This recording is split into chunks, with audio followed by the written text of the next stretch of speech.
Welcome back. Let's do energy in capacitors.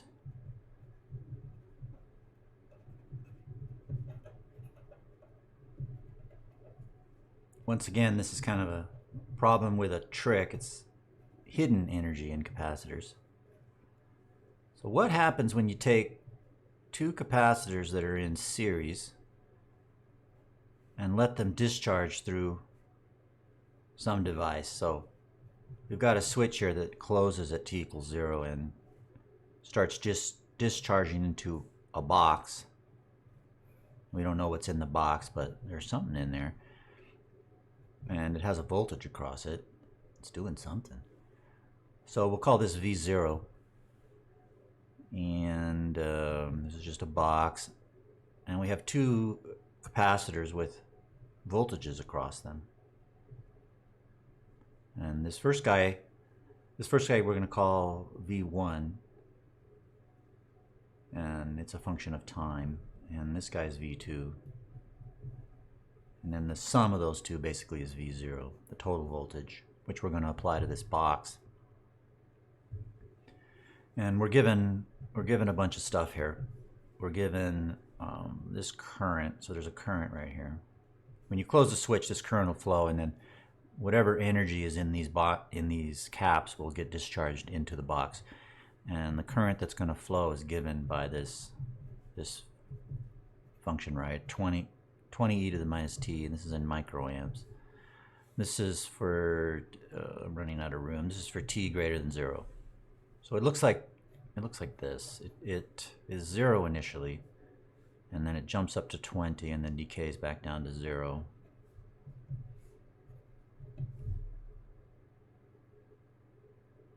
Okay, so we're gonna find a bunch of stuff here. And I'll just list out what we're finding as we find it, because it's a bunch of stuff. So A, we want to find V0 as a function of time for the single equivalent cap seen by the box.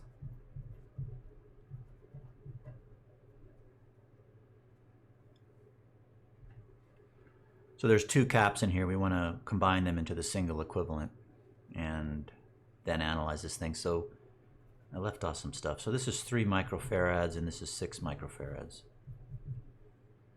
And it's also given that V1 at 0 is 4 volts. The initial voltage across this thing is 4 volts, and V2 at 0 is 6 volts. So the total V0, which is the sum of these two voltages here, is just going to be 10 volts. So let's model the single equivalent here. It's going to look like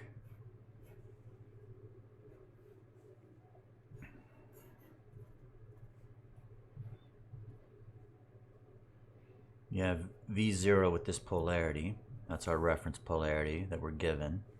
You've got I with this direction given, and a 3 in series with a 6, a 3 microfarad cap in series with a 6 is going to be the product over the sum. It's going to be 2 microfarads. And 6 plus 4 is 10 volts. The sum of these, the two voltages across this guy, is going to be 6 volts. So what you're seeing right here, this appears to be a 2 microfarad with initially 10 volts in it at 0. So we're given I, and we're given the initial V, and we have this formula here where the voltage in a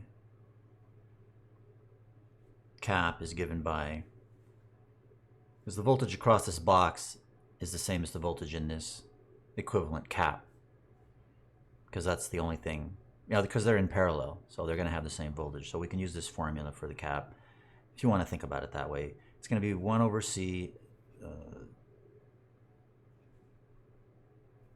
integral from 0 to t of I dx current plus the initial voltage in there. So for us, this is going to be negative because this formula has a reference. Let me draw it right here. It has a reference between the I and the V. Oops. The I and the V. This formula right here has this reference. That is, this equation was derived with this reference. But so current going from positive to negative, but here this I current is going from negative to positive. So we have to adjust. This is an adjustment. It's similar to the problem that we worked before this. How do you spell adjust? Adjust, is there a J in there? Adjustment, yeah.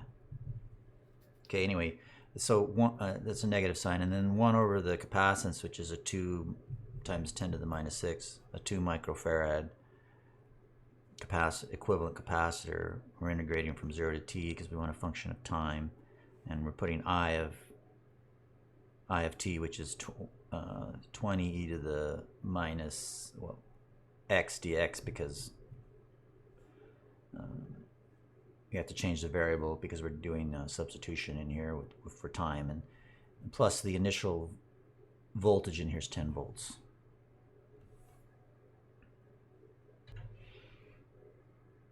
And I forgot times 10 to the minus 6 because this is microamps. And those 10 to the minus 6's will cancel. And you'll end up with 10 e to the minus x evaluated from 0 to t plus 10, which ends up being 10 e to the minus t volts. And we can graph that real quick. So this is V, total voltage, the voltage seen at the box. It's initially, well, what is it initially? We know it's 10 at 0, and then it decays down like that. That's what this thing's telling us. But I is 0 for negative time, or for t less than 0. I is 0, and I equals CV prime, right? So in order for this to be 0, this must be constant. So it's 10 volts constant. Well, that's true, but this is complicated by the fact that there's a switch in there. And if you measured V after the switch, it would really be 0 because the switch is open before time. But if you measured V on this side of the switch, it would be this waveform here. Okay, so, you know, I don't know, I'm not sure how to notate that on here, but you know, just keep that in mind. All right, I think that's a little bit confusing. I hope I'm not confusing you more, but like in terms of capacitor behavior, then you know you would have to have a constant voltage here in order to get the 0 current here. But once again, there's a switch in there that's just sort of complicating this. I'm just going to leave it like that. All right. That was part A. We want to solve this a couple of more times for the individual caps. Right, so we want to know what is V1 of t. So this current I is through both of these devices, right? It's the same current through both of these devices because they're in series. They just have different initial voltages and different capacitance values. Otherwise it's the same problem up here. So V1 of t is, once again we have our negative sign because our math equation that we're using has a particular polarity, and our situation is opposite of that. So it's going to be minus 1 over the 3 microfarad. 3 times 10 to the minus 6, integral from 0 to t of the same current, 20 times 10 to the minus 6 times e to the minus x dx, plus the initial voltage in the 3 microfarad cap, which is 4 volts. Okay, working all of this stuff out and skipping all the steps along the way, you end up with 6.8 2.67 e to the minus t minus 2.67 volts. You end up with that. Let's solve this one more time. Part C, what is V1 of t? It's going to be V1 of t is once again our negative sign because our situation is opposite of the equations that were given. This is the 6 microfarad, and it's integrated from 0 to t. The same current, 20 times 10 to the minus 6 e to the minus x dx, plus the initial 6 volts in this guy, 6. Solving that and skipping all the steps along the way for brevity here, we end up with 3.33 e to the minus t plus 2.67 volts. It's illustrative to graph these. So we've already graphed V0, I guess, the total voltage over time. Let's graph V1 and V2. This guy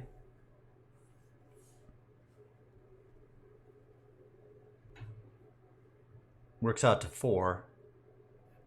Sum of these two is 4 initially, and then it decays down to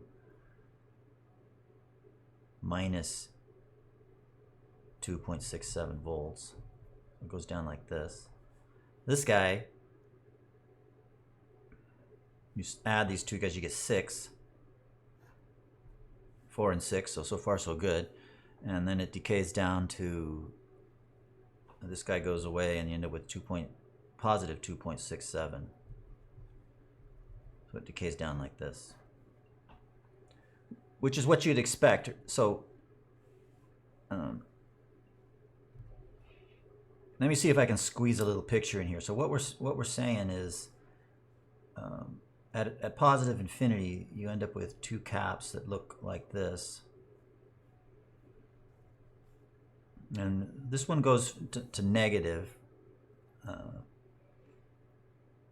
2.67, and this one stays positive 2.7, given this reference polarity. But I'm gonna flip it around, and just so I can use a positive number here. So this is 2.67, and this guy here is 2.67, okay, which is 0. So we're here. If you start here and go across this guy, you're rising by 2.67, and then you're falling by 2.67. So the total is 0 volts. So if you measured, across the box with the switch closed, or if you measured across these 2 caps, you would measure 0 volts, right? It would appear that this network of caps has no voltage in it, but that's not the case. There's really 2.67 volts in both of these guys. They're just positive to positive, so the sum is 0 volts. All right, so that can happen in a real circuit. You can have charged up capacitors that are wired in such a way that their voltages are not apparent. And remember, energy in a cap is associated with the voltage in the cap. Okay, so this is a dangerous danger. You can get hurt by trying to take apart stuff that has caps in it. So don't do that, or make sure you know what you're doing. If you signed all the appropriate waivers. All right, so let's look at energy to the box and in a couple of different ways. So once again, we've got a couple of formulas. We've got P equals IV, and then we've got the energy as the integral of power. You could do that, or you could do this for a cap. You have W equals 1/2 CV squared. So these are our kind of 2 ways of looking at power and energy. And the energy equation is worth stopping for a moment and looking at. It's telling you that the energy in a cap is associated entirely with the voltage. The current has nothing to do with it. And it's also the square of the voltage. So if you were trying to build a super cap, like some companies have been working on, you would, the more you increase the voltage, you get the square of that for the energy, which seems like a good thing. But if you work out the numbers on this voltage needs to be very, very high to get to reasonable, amounts of energy, like the kind of energy that would be in a battery. The voltage starts to be really, really high. And when you have really, really high voltages, you start getting leakage. You know, a cap is two plates that are close together with a very thin dielectric insulator between them. When you have extremely high voltages, it'll start to break through that insulator if the plates are very close, which is what you want for a cap. You want the plates close. So some of the physics makes it very difficult to implement supercapacitors. There are companies that are working on supercapacitors. You might want to be a little bit skeptical about that. But look at the physics. Don't take my word for it. Anyway, let's keep going. Let's use both of these methods here to figure out what the energy in the box is. So the energy, let's use power and then we'll integrate. So power is just IV, and we've solved for both those where we were given I, and then we solve for the total V way down in here. So that guy looks like 20 times 10 to the minus 6 e to the minus t. That's the current times the voltage, which was 10 e to the minus t. That's what we solved for our answer here. This is volts. This is microamps. So I got the 10 to the minus 6, and then I got 10. This ends up being 200 times 10 to the minus 6 e to the minus 2t watts. That's the power over time, which if you graphed it, it would just, you know, it would just be this thing right here. So it jumps up. When the switch closes, it jumps up to 200 watts, which is pretty good. What's that? 200 watts. Used to be a couple of light bulbs back when they had incandescent light bulbs. 200 watts. Just kind of keep an eye, you know, on the numbers, if like they're reasonable numbers and stuff. Like 10 volts, you know, it's reasonable, and microamps is pretty small. It's really tiny. Microamps is super tiny, but anyway, jumps up to 200 watts. That's kind of a lot, considering that this current flow. Anyway, it jumps up to 200 watts, and the area under the curve is the energy. This is W, and we can get that by integrating from 0 to infinity of PDT. So we're going to integrate from 0 to infinity of this guy, 200 times 10 to the minus 6 e to the minus 2t dt,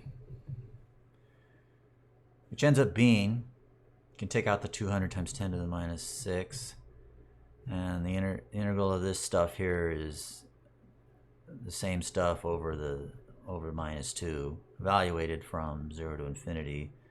And plugging in those limits of evaluation and punching out the numbers, you end up with 100 microjoules. Not a lot. Yeah, that's not a lot. And you know what? This has got to be, well, this is going to be microwatts. If I list it's 200 times 10 to the minus 6 microwatts. So if I put the number 200, then I really need to identify this as microwatts. That's a little more reasonable, considering this current value, super tiny, and then this thing works out to microjoules. Anyway, watch your units. You know, when you're punching numbers into your calculator, you need to use base units with 10 to the power something. But often when we write down these things, we don't want to deal with all the zeros. So just be careful. Either write out all the zeros and use base units, write that out first, and then convert to milli, micro, kilo, giga, whatever you need to. Anyway, just be careful. That was using these two guys. Let's use this. So what's the total energy delivered to the box?